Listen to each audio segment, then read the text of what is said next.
Okay, bismillahirrahmanirrahim. Assalamualaikum. Okay, selamat Hari Raya cikgu ucapkan. Saya Cikgu Mazrul. Okay, so cikgu buat teaser sikit lah tentang kelas yang kita akan start pada hari Selasa malam, pada malam ni lah. Okay, so kenapa? Sebab bila cikgu tengok ada yang dah pernah belajar topik ni, dan ada yang ada baru masuk, dan ada yang belum masuk lagi topik ni. So guys, so untuk macam yang kita semua tahu, topik janjang ni ataupun progression ni, kita belajar dekat dua syllabus. So untuk syllabus form 4, yang syllabus baru KSSM ni, dia keluar dekat bab yang kelima. Manakala untuk yang form 5, syllabus lama KBSM, dia keluar dekat bab yang pertama. So pada kali ni, untuk first ni, cikgu nak bagi teaser sikit lah. Okay, so perkenalan sikit tentang topik ni, sebab memang kita tak cukup untuk kita cover overall topik dekat dalam hanya kelas online tu. So cikgu akan selit-selit dengan video lah. Okay, so tajuk progression ni, janjang ni, is mainly about satu set nombor, satu jujukan nombor ataupun satu sequence. Okay, number sequence dengan syarat yang tertentu lah. Okay, so dia mesti ada syarat dia.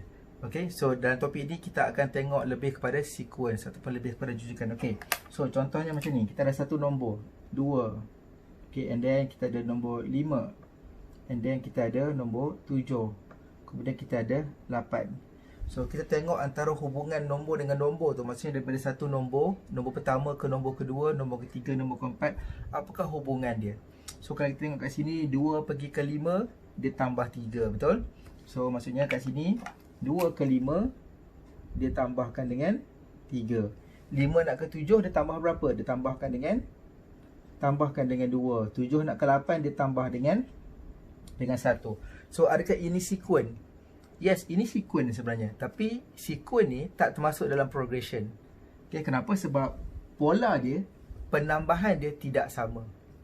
Okay, boleh faham So, okay, yang kedua, contoh yang kedua, kita ada for example 1, and then 1, lepas tu 2, 3, 5, 8. Okay, so untuk form 4, yang korang dah belajar waktu form 3 dulu, form 2 atau form 1 dulu, apakah pattern nombor ni? Apa pola nombor ni? Okay, kalau kita tengok sebutan pertama dia 1. Pergi ke 1, tambah berapa? Dia tak tambah berapa, betul tak? So 1 pergi ke sini, 1 pergi ke 2, tambah 1. 2 pergi ke 3, tambah 1. 3 pergi ke 5, tambah 2. 5 pergi ke 3, tambah 3. Dia tak ada pattern, betul tak? Tapi kalau korang tengok kat sini, dia punya keunikan nombor ni adalah 1 tambah 1 akan dapat 2. Nampak tak? 1 tambah 2 kita akan dapat 3. Okay, 2 tambah 3 kita akan dapat 5. 3 tambah 5 kita akan dapat 8. Okay, so nampak tak dia punya pattern dia. So nombor ni kita kenali sebagai nombor Fibonacci ataupun Fibonacci lah, tak kisah Okay, so yang ni untuk form 4 memang korang belajar waktu form 2, tak silap cikgu, form 2 atau form 3 Okay, so untuk KBSM memang korang tak belajar lah. Okay, so kedua-dua pattern ni, dia ada pattern, tapi syarat dia tidak memenuhi syarat untuk progression. Dia tak memenuhi untuk syarat janjang. So mari kita tengok apa nombor yang ada dalam janjang ni, pattern dia dari segi macam mana. Okay, contoh kita ambil nombor lain.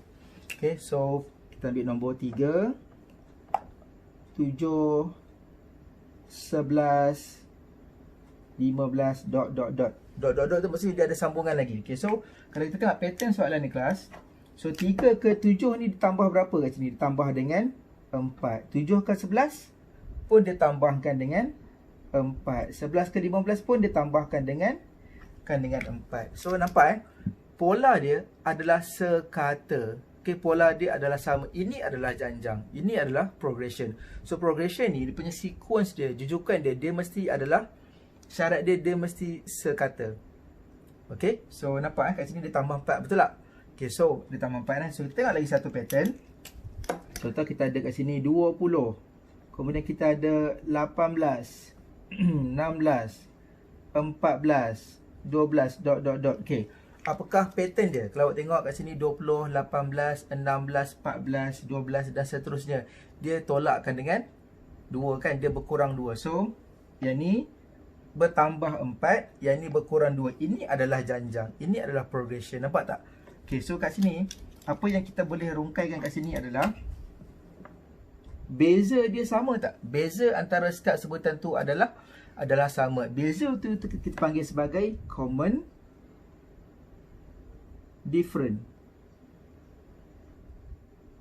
Okay, common different ataupun dalam BM kita panggil sebagai beza sepunya. Okay. Kenapa dia sepunya? Sebab dia sama. Okay, boleh faham So, yang ada beza sepunya, yang ada common different, itulah janjang. Okay. Dan kalau tengok kat sini, yang ada beza sepunya, yang ada common different, ini adalah janjang apa? Dia ada dua. Kat sini yang kita akan belajar nanti ni, dia ada dua. Yang pertama adalah arithmetic. Janjang ni dia ada dua saja. Yang pertama adalah arithmetic, yang kedua adalah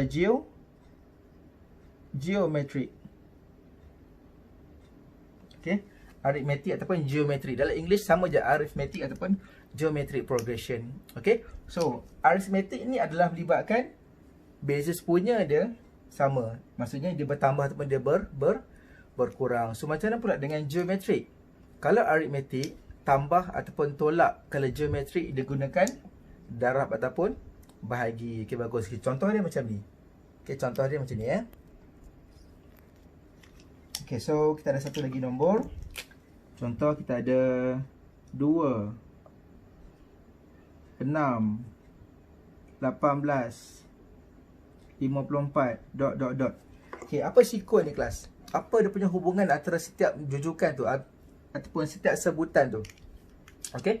So kalau tengok 2, macam ni 2 ni jadi 6 tambah 4, betul. Tapi adakah 6 tambah 4 dapat 18? Tak kan? So kalau tambah tak boleh, tolak tak boleh. Cuba kita tengok darab bahagi pula. So 2 darab berapa dapat 6? Darab 3 dapat 6. 6 darab 3 dapat 18. 18 darab 3 dapat 54. So maksudnya kat sini perubahan antara setiap nombor dia adalah didarabkan dengan dia darab 3.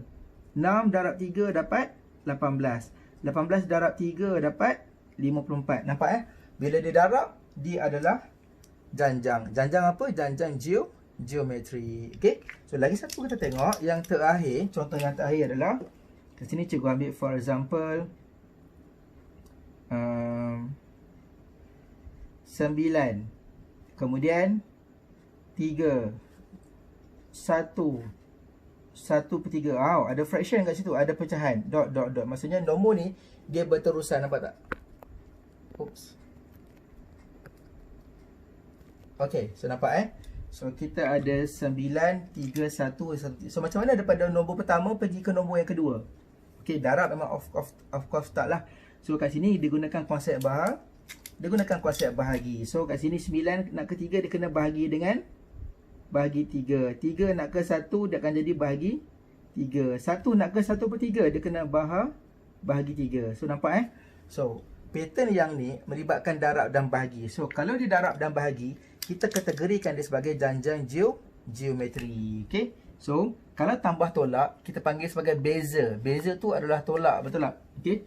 Sebutan kedua tolak sebutan pertama. 7 tolak 3 dapat 4. Sebutan ketiga tolak sebutan kedua. 11 tolak 7 pun dapat 4. Sebutan keempat tolak sebutan ketiga. 15 tolak 11 pun dapat 4. Okay. 18 tolak 20 dapat negatif 2.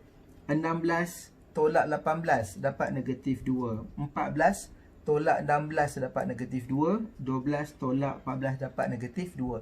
So nak tolak dia mesti ambil sebutan yang latest, tolak sebutan yang sebelum dia. Okay. So kalau kita tolak, kita dapat nilai yang sama. Itu adalah kita panggil sebagai beza. Beza bermaksud kita tolak. Okay, bagus So yang terakhir di kelas, dia bahagi ataupun darab. Okay, so ini kita panggil sebagai nisbah. Dalam English kita panggil sebagai common apa? Common ratio. Okay. Common ratio ni English. Dalam BM kita panggil sebagai nisbah sepunya. Kenapa dia gunakan nisbah? Apakah maksud nisbah? Nisbah tu adalah pecahan. Nisbah tu adalah fraction, dan fraction tu bermaksud kita bahagi.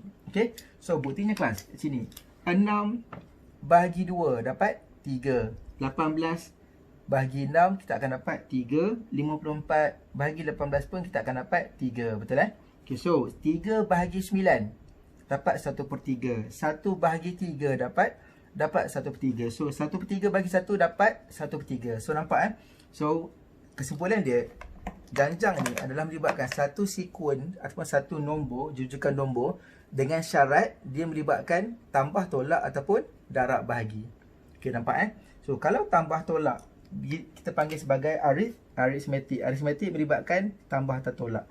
Kalau darab bahagi kita panggil sebagai janjang geometri ataupun geometric progression. Okay, so itu adalah introduction, pengenalan terhadap topik janjang dan juga progression.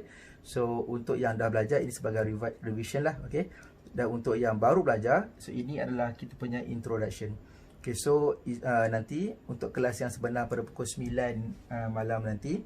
Okay, so kita akan tengok sikit tentang konsep formula yang ada dan kita terus pergi kepada pattern soalan. So dalam soalan exam janjang ataupun progression ni, cara kita nak senang jawab soalan dia adalah kita tahu pattern soalan. Bila kita tahu pattern soalan, kita akan tahu cara nak jawab dia. Okay, so itu sahaja dahulu permulaan daripada cikgu. Jumpa lagi. Assalamualaikum.